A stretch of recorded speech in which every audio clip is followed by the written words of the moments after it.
Well, I became a Christian 7 years ago, and it was a rather dramatic conversion, really. I was probably the only person that I knew that got baptised with an electronic tag on his ankle. I went into this service and my friend invited me along. I had a lot of baggage, I'd been an alcoholic, a drug addict and all these different things. And this guy came out and started preaching and talking about Jesus and how he could liberate you and how he could, kind of take your chains off you and give you a new life and wash your sins away and all these wonderful things. In between me looking around for people's purses and handbags and things like that, I was actually taking some of it in. And it was some weeks later that I went along to a service again. And I thought, if God's like Ron Seal, does what it says on the tin, then I'll give it a crack. What have I got to lose? I was literally going through a nervous breakdown at the time, I believe. And within a few weeks of saying this prayer and accepting Jesus into my heart, my life changed in a dramatic way. I had literally got into this flat in Loughborough, Leicestershire, probably a couple of months before. And I was on licence, I had an electronic tag on my ankle and I'd been given a curfew that I had to be in from 7 at night till 7 in the morning, which I, of course, went out and broke every night, getting drunk and doing drugs and whatever. So at that particular point, I was in a very rough area in Loughborough where a lot of the drug dealers are, where a lot of the trouble causers are, and it was no different for me as well. I was involved in all of that. I was in some really dark places. Having left the Royal Academy of Dramatic Art, I got kicked out. This was RADA, acting school, because of alcohol problems and gambling problems, drug problems, and just bad attitude, basically. I ended up on the streets selling the Big Issue in the West End. When 1 minute you've been singing in front of Princess Di and had tea with Lord Attenborough, and the next minute you're selling the Big Issue, it's a bit of a come down. This guy called Johnny Cave, who eventually told me about Jesus, some years before had become a Christian, and this was a guy I didn't really want for anything financially, a very wealthy family, but he had been praying one day and he'd felt God say to him, go and find Johnny Kinch. He invited me to this little Baptist church, and they had these two old people on the door, literally with a combined age of about 386. They seemed that old. And I thought, what am I doing here?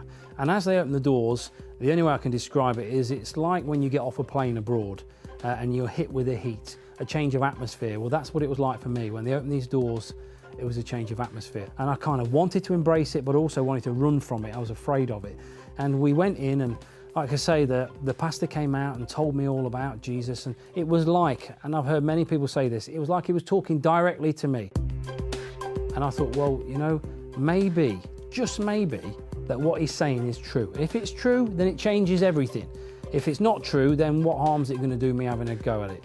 So I decided this particular day to go back in a little room at the back of the church building, and I said a prayer with this guy who became a great friend of mine. And the prayer was just saying, look, I'm sorry for what I've done, God. I believe you're real. I believe that Jesus is real and that you sent him to die in my place, that he died on the cross and he was resurrected from the dead 3 days later, and he's alive today.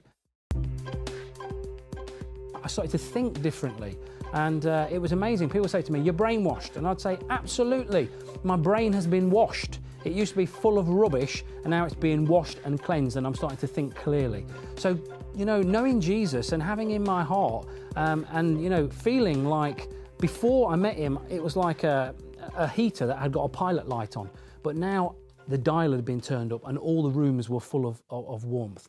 He changed me in such a dramatic way, and it went on year after year. It was not long after being a Christian that I went off to college to study as a minister, where I met my wife. We've been married 5 years and we've got a 1-year-old daughter. And when I came out of that school, I went to work at a hostel in Loughborough called the Carpenter's Arms, where I wrote a book about my life, and the BBC got hold of it, and I went and did some interviews on radio, and they offered me my own radio show. So I worked for 3.5 years as a radio presenter. And I was thinking about how I could utilise my previous skills, acting, singing, entertainment, that kind of thing, in reaching people in my own community.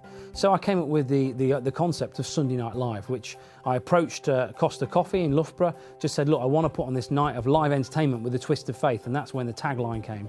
I had no idea really how it was going to be, and we opened the doors, I had got some artists booked and I was going to give a testimony myself how God had changed my life. And within 5 minutes, 4 people turned up. That was it. And I couldn't believe it. I was devastated, and I went to the back of the room and said a very quick prayer. I said, God, please don't make me look like an idiot here. And God said to me, what is success? And I thought, bums on seats, money in the till. And God said, no, it's obedience. And within 20 minutes of that prayer, we had 160 people turn up. They were queuing down the road. We ran out of cups and chairs and everything. It was incredible. Now we're at just under 50 venues nationally, and we've had, over 100,000 people go to these events. And again, it's just doing it in a neutral venue. It's becoming the shop window for the church. It's changing the mindsets of the people, the British public, of what they think church, Christianity and faith and Jesus is all about. There's been this stereotypical mindset for many, many years. Christians have been marginalised, but now we're starting to recoup that by inviting them into this neutral venue and showing them, hey, the church is not what you think it is.